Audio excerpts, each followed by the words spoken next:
Carboxylic acid के वो reaction जो उसके हाइड्रोक्सिल ग्रुप की वजह से हैं वो तीन हैं। एसिड एलाइड बनाना, एसिड एमाइड बनाना और एस्टर बनाना। एसिड एलाइड दो तरह से बनेगा, या तो आप किसी कार्बोक्सिलिक एसिड को फास्फोरस के ट्राई हेलाइड से मिला दो, एसिड एलाइड बन जाएगा, या उसको थायोनाइड क्लोराइड से मिला दो। ये तीनों रिएक्शन इस लिहाज से ज़्यादा अहम है कि इनमें मैकेनिज्म भी है।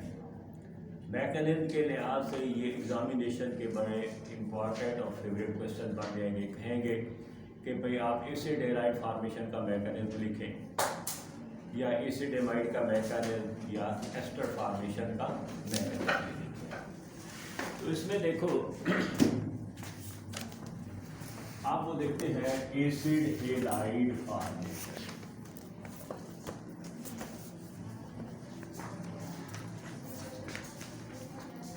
ज़्यादातर हम मिसाल कार्बोक्सिलिक एसिड की में एसिटिक एसिड की ले लेते हैं। तो ये देखो, ये हो गया भाई एसिटिक एसिड, फास्फोरस के ट्राई हेलाइड से मिलाया, इसको 3 क्लोरीन अवेलेबल होंगी। 3 मॉलिक्यूलों की ये क्लोरीन है, तो ये बन जाएंगे 3 एसिड हेलाइड और एक बन जाएगा। हाँ, इसके 2 नाम देखें क्या क्या बने। एक कॉमन नाम हो गया, इसकी वजह से हो गया एसीटाइड। तो ये CH3C डबल बॉन्ड हो, ये एसीटाइड, एसाइल ग्रुप है, तो इसका नाम हो गया एसीटाइल क्लोराइड। और आयोबैक के लिहाज से देखो एल्केनाइल, एल्केनाइल तो कितने कार्बन है? 2, तो इस वजह से नाम क्या हो जाएगा? Ethanoyl chloride.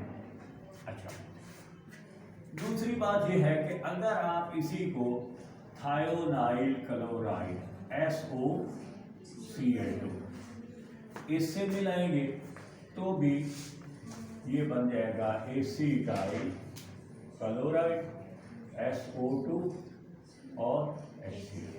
ये गैसें बनकर उड़ जाएंगी और पीछे रह जाएगा एसीटाइल क्लोराइड। अच्छा, अब इसका जो इम्पोर्टेंट बात है वो है मैकेनिज्म। मैकेनिज्म में जो बुक में दिया हुआ है ना, वो इनकम्प्लीट है। वो यानी आप सिस्टमेटिकली देखें कि हमने वो कैसे लिखा। यानी पहली लाइन को थोड़ा सा आप तब्दील कर लें, वो लिख रहे हैं इसके ये स्टेप। अब मसलन यूँ देखें, ये हो गया CH3C डबल बॉन्ड OH, ये इस तरीके से इसको मिलाओ, या इसको H को यूँ नीचे रखो, ये हो गया एसिटिक एसिड। प्लस लिखें थायोनाइल क्लोराइड SO, ये Cl। इस ऑक्सीजन के पास 2 लोन पेयर है। इस सल्फर को इस क्लोरीन ने, ये ऑक्सीजन, 3 चीज़ें हैं, तीनों चीज़ें इनकी इलेक्ट्रोनेगेटिविटी बहुत ज़्यादा है। ये सल्फर पर पॉजिटिव चार्ज क्रिएट कर देती हैं, इलेक्ट्रोफिलिक, तो ये अपना इलेक्ट्रॉन इसे दे दिया और उसके नतीजे में एक बॉन्ड टूट जाएगी। ऑक्सीजन बॉन्ड इधर बना लेगी, क्लोरीन को निकाल देगी। तो अब देखें नेक्स्ट जो स्टेप में ये बन गया CH3C डबल बॉन्ड OH। इस ऑक्सीजन ने एक बॉन्ड बना लिया SaOCl और एक क्लोराइड निकल गया। पीछे चार्ज कहाँ आएगा, कौन सा आएगा? ऑक्सीजन पे आएगा, क्योंकि ऑक्सीजन की ये 3 बॉन्ड बन चुके हैं। ये बन गया ऑक्सोनियम आयन। एक जब भी ऑक्सीजन पे पॉजिटिव चार्ज होगा ऑक्सोनियम आयन, हाइड्रोजन पे हाइड्रोनियम आयन, नाइट्रोजन पे नाइट्रोनियम आयन। तो अब ये बड़े अच्छा, अब इससे आगे फिर अगले स्टेप में क्या होगा? ये हाइड्रोजन जो है इस अगले स्टेप में वो ये होगी कि एक दफ़ा ये क्लोराइड आयन निकल गया, अब क्या करेगी, ये हाइड्रोजन अपना इलेक्ट्रॉन इसे दे दे। अगर ये इलेक्ट्रॉन दे दे तो उसका पॉजिटिव न्यूट्रल हो जाएगा, और ये बाहर निकल आए, क्या करे, H पॉजिटिव आयन बना। इसने इलेक्ट्रॉन दे दिया, इसका अब नेगेटिव की बजाय न्यूट्रल हो गया, और साथ बन गया CH3 C double bond O S double bond O C। तो वहाँ ना किताब में ये जो स्टेप है ना, ये नहीं लिखा हुआ, वहाँ सीधा उन्होंने लिखा है H पॉजिटिव आयन, ये प्लस क्लोराइड आयन, और ये तो वो रटना मुश्किल हो जाता है। अगर आप सिस्टमेटिकली चलेंगे तो ये आपको याद होगा कि इस तरह का ये बनोगे। ठीक है जी। अच्छा, ये हो गया पहला स्टेप। पहले स्टेप में आप ये जोड़ के ये स्टेप लिख लें। पहले में क्लोराइड आयन निकल गया, दूसरे में H पॉजिटिव आयन, और फिर वो एक एडिशन प्रोडक्ट बन गया। अच्छा, आप देखिए दूसरे स्टेप में वो देखो वो सेम है कि वो जो क्लोराइड है Cl -1 plus CH3 C double bond O S double bond O C। अब अगर गौर से देखें तो इस कार्बन को 2 ऑक्सीजनों ने घेरा हुआ है। ये क्लोराइड आयन अटैक करेगा इस कार्बन पर, बॉन्ड बना लेगा, और इन 2 बॉन्ड में से रह जाएगा एक बॉन्ड नीचे बन गया एक पर। अब अगले मरहले में ये बन गया CH3 CO के ऊपर नेगेटिव, और ये हो गया Cl, फिर हो गया O S double bond O, और ये C। ठीक है।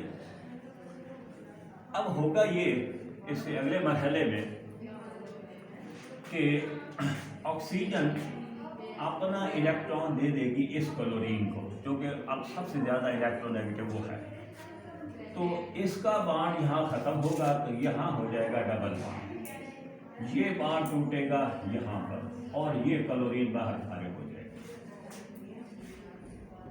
एरो ना भी बनाओ ना, तो यूँ देखो कि यूँ एरो बन जाए तो ठीक है, ना हो ना तो ये देखना है कि अब ये इसी टाइम क्लोराइड बनना है। तो क्या हो जाएगा CH3 C double bond O C। ये ऑक्सीजन एक इलेक्ट्रॉन इस क्लोरीन को देकर क्या बना देगी, क्लोराइड। फिर ऑक्सीजन अपने 2 बॉन्ड बना लेगी, यहाँ पे हो गया एसिटाइल क्लोराइड, ये यहाँ से बॉन्ड तोड़ देगी और बन जाएगा SO2, और उधर क्या हो गया, क्लोराइड। और ये जो पहले मरहले में ये H पॉजिटिव आयन बना हुआ था, वो H पॉजिटिव आयन और ये क्लोराइड मिलकर ये क्या बना देंगे, HCl। बाकी सारा मैकेनिज्म सेम है, सिर्फ ये जो पहला स्टेप है ना, इसको आपने लिखा। ठीक है जी। ये 2 मरहले में एक दफ़ा क्लोराइड आयन निकाल दो, दूसरी दफ़ा H पॉजिटिव आयन, ये निकाल के ये 3 मरहलों में करके ये इसको करना है। ये हो गया जी एसिड हेलाइड फॉर्मेशन। नेक्स्ट देखिए भाई, वो है एस्टर फॉर्मेशन।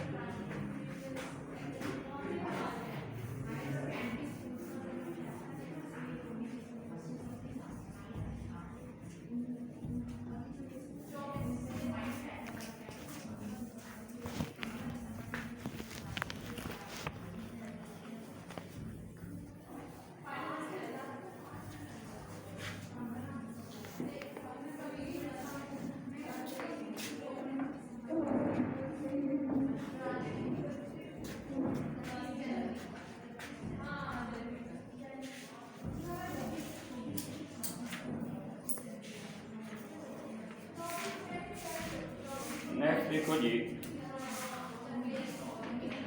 Ester formation. तो एस्टर पे कैसे बनेंगे, ये रिवर्सिबल रिएक्शन है। कार्बोक्सिलिक एसिड और अल्कोहल मिलकर ये रिएक्शन 2 जगह इस्तेमाल हो गया।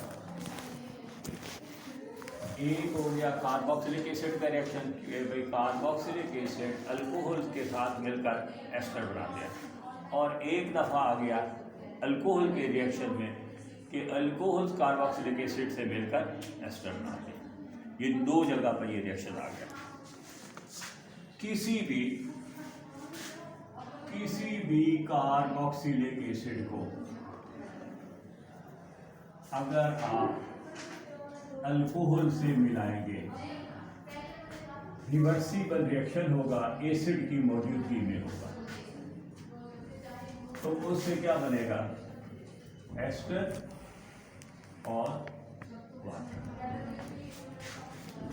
अगर आप इस तरफ से इधर जा रहे हैं तो इसका नाम हो गया एस्टेरिफिकेशन। एस्टेरिफिकेशन कि भाई एस्टर बनने का अमल हो रहा है। और चूंकि रिवर्सिबल है, इधर से इस तरफ भी और इधर से इस तरफ। और अगर ये रिएक्शन इस तरह हो कि आप रिएक्टेंट को लें एस्टर और वाटर, तो अमल का नाम हो गया हाइड्रोलिसिस। अगर इधर है तो ये हो गई हाइड्रोलिसिस ऑफ एस्टर। ये रिवर्सिबल रिएक्शन है। अंडर सेम कंडीशन ये कंप्लीट नहीं होगा। रिएक्टेंट्स और प्रोडक्ट की हमेशा रिएक्टेंट की कुछ मिकदार अनरिएक्टेड रहेगी। अच्छा, ये फ्रूट्स के अंदर जो मुख्तलिफ फ्लेवर्स हैं, ये कुदरत ने उनके अंदर ये कंपाउंड्स बनाए हैं एस्टर्स। उन एस्टर्स की वजह से फ्लेवर है। हमें खाने पीने की चीज़ों में, मुख्तलिफ चीज़ों में जो फ्रूट्स की फ्लेवर्स मिलती हैं, वो इस वजह से मिलती हैं कि वो एस्टर यानी फ्रूट में जो फ्लेवर थी वो उस एस्टर की वजह से थी। वो एस्टर जिस चीज़ में मिला दोगे तो हमें ये लगेगा कि इसके अंदर वो फ्रूट मिला हुआ है, यानी उसकी वो फ्लेवर है। ये आपने रटने हैं, याद करने हैं। 5-6 एस्टर्स हैं, उनके नाम भाई फलां फल के अंदर जो फ्लेवर है फलां एस्टर की वजह से है, फलां फ्लेवर फलां। और ये MCQ में कई दफ़ा सवाल आ गया वो। अच्छा जी, अब एक मिसाल ले लो। मिसाल के तौर पर ये है एसिटिक एसिड। आपकी मर्जी कोई भी अल्कोहल ले लो, मिथाइल अल्कोहल ले लो, इथाइल ले लो, कोई भी ले लो। तो ये अगर एसिटिक एसिड में इथाइल अल्कोहल डाला है तो ये बड़ी फ्रूटी स्मेल होगी इथाइल एस्टेट की। अगर मैं डालूँ CH3 CH2OH।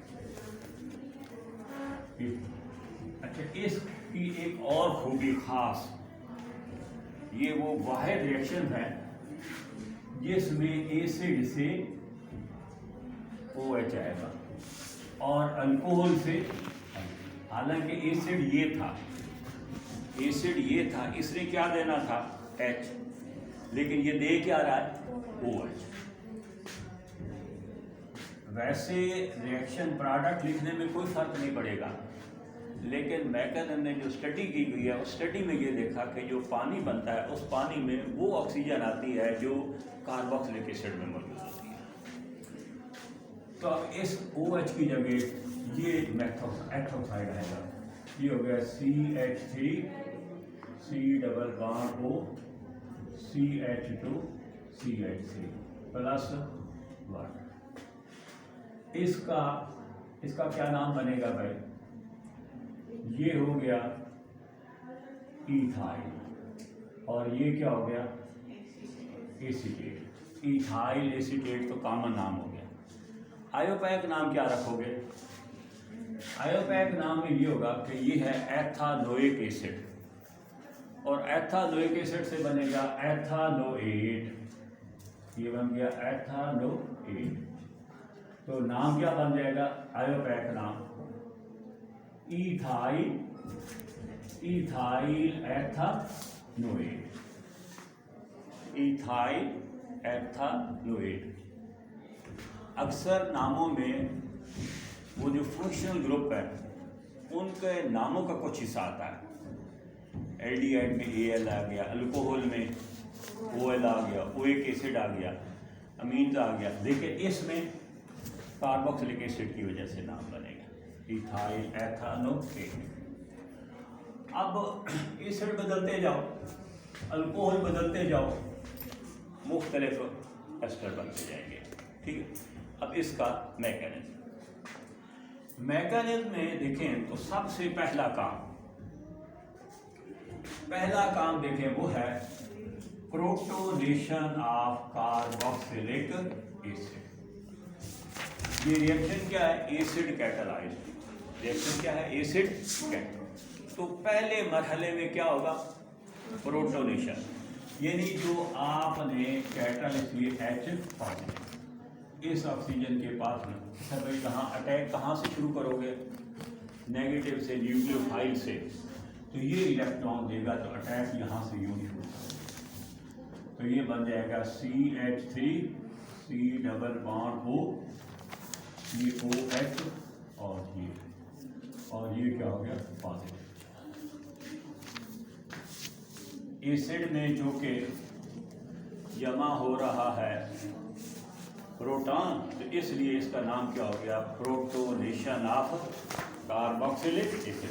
ये पहला देखें भाई, ये protonation of carboxylic acid, sorry नहीं,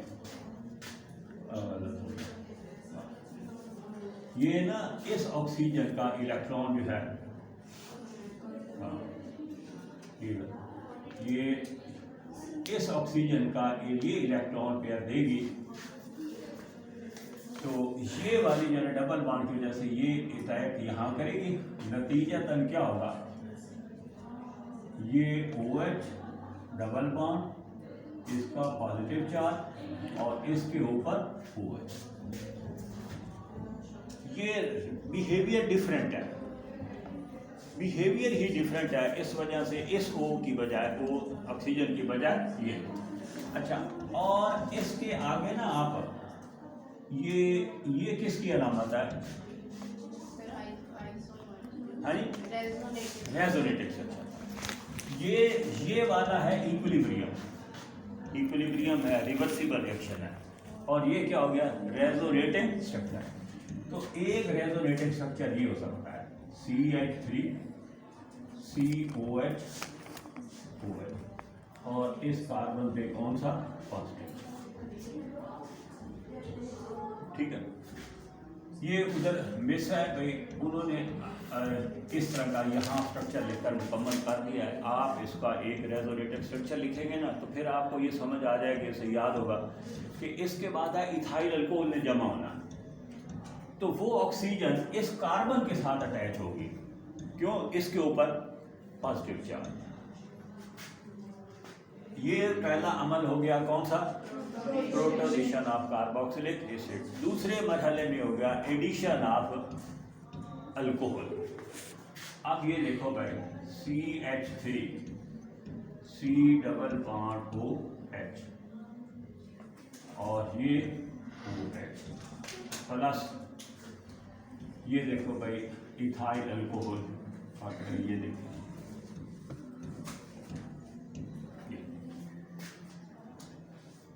इस अल्कोहल की ये ऑक्सीजन यहाँ अटैक करेगी। ये ऑक्सीजन इस कार्बन के साथ अपने आप को अटैच करेगी। अब अटैच होगी तो रिएक्शन देखो, ये हो गया CH3, ये COH, ये COH, ये OH और ये हो गया CH2 CH3। और इस ऑक्सीजन पे अब क्या हो गया? Positive charge. इस ऑक्सीजन पे क्या हो गया? Positive charge. ये हो गया भाई दूसरे मरहले में। देखो दूसरे स्टेप में कि अटैक ऑफ इथाइल अल्कोहल की ऑक्सीजन जो है वो यहाँ से शिफ्ट होकर इधर आ गई। अच्छा, अब उससे अगले मरहले में ये होगा with in the molecule transfer होगी। OH जो है वो अच्छे लीविंग ग्रुप नहीं है, इनको अच्छा लीविंग ग्रुप बनाने के लिए क्या करते हैं? OH को H2O बना दें। ये हाइड्रोजन यहाँ से शिफ्ट होकर इन दो में से किसी के साथ जाते हैं। तो दूसरे हो गए भाई, अब हो गए ट्रांसफर ऑफ प्रोटॉन। यूँ हो गया CH3 COH, ये OH, ये OH, CH2 CH3,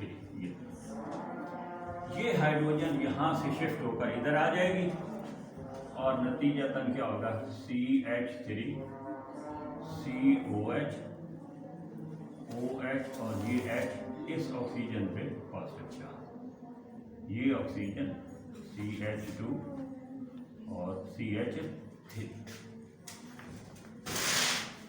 इससे अगले मरहले में इससे एक तो ये पानी निकलेगा, अगर पानी निकले तो अमल का नाम डिहाइड्रेशन, और एक यहां से प्रोटॉन भी निकलेगा हाइड्रोजन, तो फिर क्या होगा, डीप्रोटोनेशन। अब दो काम कौन से होंगे, डिहाइड्रेशन भी होगी और समझो ये मैंने लिख दिया यहाँ पर, ये चीज यहाँ लिख दी है और उसके बाद क्या हो गई, भाई ये चीज लिख दी और डीप्रोटोनेशन एंड डीहाइड्रेशन, ये पानी बन के निकल गया और प्रोटॉन, तो ये बन गया CH3 C double bond O O CH2 CH3 ethyl ester. ये भाई जो मैकेनिज्म है ना, इनको अच्छी तरह से आपने याद करने हैं, ये बहुत ही इंपॉर्टेंट हो गया।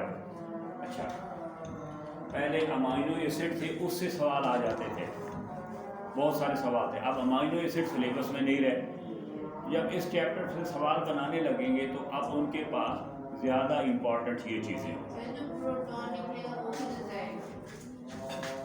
वो देखिए ना भाई, ये है एसिड कैटालाइज्ड, तो जो कैटलिस्ट होता है वो क्या होता है, जमा भी हो गया, पहले मरहले में प्रोटॉन निकला, आखिरी मरहले में प्रोटॉन उसी तरह निकल गया। अच्छा जी, ये हो गया भाई एलिमिनेशन वाला। और ये साइड पे देखो ना भाई, जो ये टेबल है ना, इसको अच्छी तरह से रट लेना, ये रट्टे वाली बात है। ये एस्टर्स हैं, फ्रूटी समेत and are used as artificial flavour. ये साइड पे लिखा हुआ है ना कि बनाना फ्लेवर के लिए कौन से एस्टर में होगी, amyl acetate, Raspberry isobutyl format, jasmine benzyl acetate, pineapple ethyl butyrate, apricot amyl butyrate, orange octyl acetate. ये आपने रट्टा लगा लेना है। तो बनाना बी है तो ए वाली चीज़ें होंगी एमाइल एसीटेट, ऑरेंज का ओ से हो गया भाई, दूसरा देने उन्होंने यही है। एप्रिकॉट भी ए से और इधर भी एमाइल, एप्रिकॉट ए और बी बनाना से, दूसरों के लिए इसी तरह कोई किसी न किसी तरह ये याद कर लें कि कौन सी फ्लेवर किस एस्टर की वजह से। नेक्स्ट भाई देखो, एसिड एमाइड फॉर्मेशन। अच्छा, एसिड एमाइड में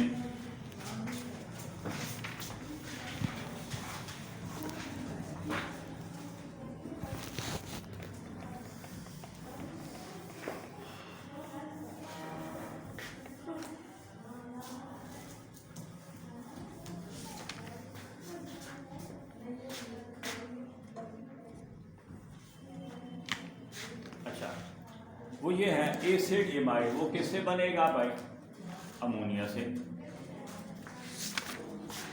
एसिड एमाइड फॉर्मेशन, ये हो गया C double bond O NH2, ये एसिड एमाइड फंक्शन। अब देखो भाई, फर्ज करें एसिटिक एसिड है, इसको जब आप अमोनिया से मिलाएंगे, एसिड और बेस मिलकर क्या बनाएंगे, साल्ट। तो ये बन गया सबसे पहले अमोनियम एसीटेट। अमोनियम एसीटेट को हीट करो,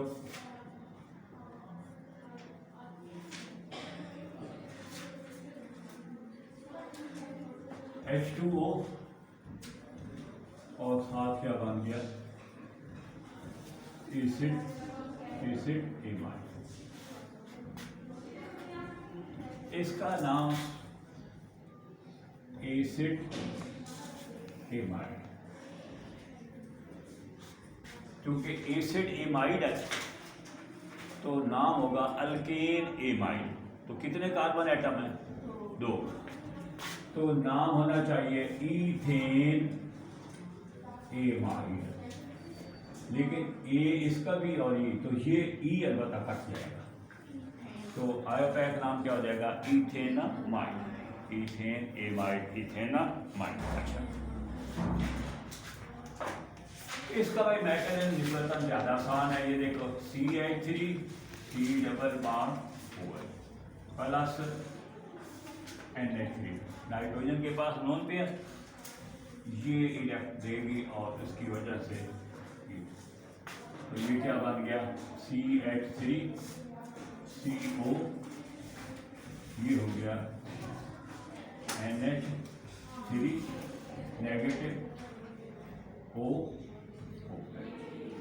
इस नाइट्रोजन पे क्या हो गया? Positive charge. OH good leaving group नहीं है।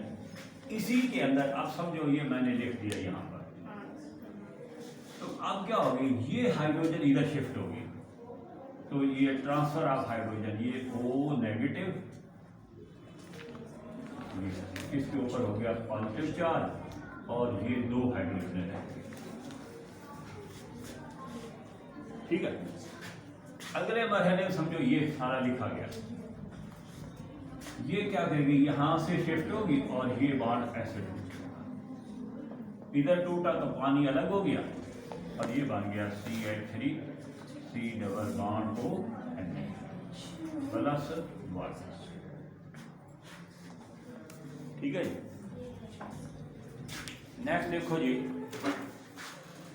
वो है formation of anhydride. Phosphorus pentoxide की मौजूदगी में ये देखें, ये एक एसिटिक एसिड का मॉलिक्यूल, ये दूसरा मॉलिक्यूल, एक से OH एक की हाइड्रोजन, ये पानी बन जाएगा ना, तो पीछे रह गया CH3 C double bond O और ये दरमियान में oxygen C double bond O C। इसका नाम है एसिटिक एनहाइड्राइड। डिहाइड्रेशन होगी कैसे? फास्फोरस पेंटॉक्साइड की वजह से। अगर एसिटिक एसिड में फास्फोरस पेंटॉक्साइड डालेंगे तो फास्फोरस पेंटॉक्साइड उससे पानी को निकाल लेगा, ये इंटरमॉलिक्यूलर डिहाइड्रेशन। ठीक है जी। अच्छा, और ये देखो भाई, ये जो आखिरी है ना 2 रिएक्शन, वो सवाल ये होगा, मसलन ये देखें, give 2 reactions of carboxylic acid in which carboxyl group is involve. तो कार्बोक्सिलिक एसिड की 2 तरह की रिडक्शन है, एक है कंप्लीट रिडक्शन और एक है पार्शियल रिडक्शन। कार्बोक्सिलिक एसिड की 2 तरह, कौन सी? पार्शियल और, अच्छा ये देखो अल्काइंस है, अल्काइन की पार्शियल भी होती है, कंप्लीट भी होती है। तो अब जरा देखना, पहले ना जो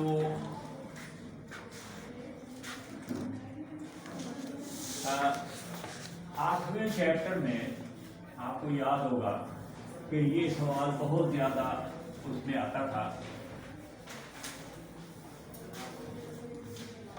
8वें सवाल के अहम सवालों में ये सवाल एक देखें, ये था, कहते देखो भाई, एसिटिक एसिड को इथेन बनाओ, एसिटिक एसिड को इथेन, या यूं कहते सोडियम एसीटेट को इथेन बनाओ। ये सवाल ना वहाँ, जब ये वहाँ कन्वर्शन थी ना, उस वक्त हम बहुत सारे स्टेप करते थे। मसलन इसके लिए भाई क्या करते थे, याद आता है? अगर ये है तो पहले सोडियम 60 बनाते थे, सोडियम 60 में पानी डालते थे, डी कार्बोक्सिल, वो कोल ब्रीथ इलेक्ट्रोलाइटिक मेथड, तो वो ज़्यादा काम थे ना। अच्छा, अब ज़रा देखें, अब एक ही स्टेप में, अब ये कन्वर्शन में एक ही स्टेप में बात, वो ये है कि ये है एसिड, एक एसिड, इसमें कितने कार्बन? 2 कार्बन। इसको मिलाओ हाइड्रोजन आयोडाइड से in presence of red phosphorus. ये एक बेहतरीन किस्म का रिड्यूसिंग एजेंट है। तो क्या होगा, जब हाइड्रोजन आयोडाइड से मिलाओगे तो जितने कार्बन है उतने कार्बन वाला अल्केन पानी और आयोडीन का। जब पेपर में आएगा तो दोनों भी लिख सकते हैं, जो अब ये भी अब तो चूंकि आपने ये चैप्टर पढ़ लिया तो ये दोनों ठीक है। अब यहाँ देखो ना, अब कार्बोक्स जब अल्केन की करते थे ना ऑक्सीडेशन, अल्केन फिर अल्कोहल फिर एल्डिहाइड फिर कार्बोक्सिल, उससे आगे ऑक्सीडेशन होती नहीं। अब वापस चलो रिडक्शन, अल्केन के बाद क्या बना? कुछ भी नहीं। ये कौन सी हो गई? Complete reduction. ये कौन सी हो गई? कि किसी भी कार्बोक्सिलिक एसिड को जब आप हाइड्रोजन आयोडाइड से मिलाएंगे in presence of red phosphorus, ना कुछ भी नहीं, बस हमारे यहाँ जो लिखा हुआ है हमने उसी में सीधा हम बच्चों का नाम मैकेनिज्म है, कुछ इतनी बात याद है।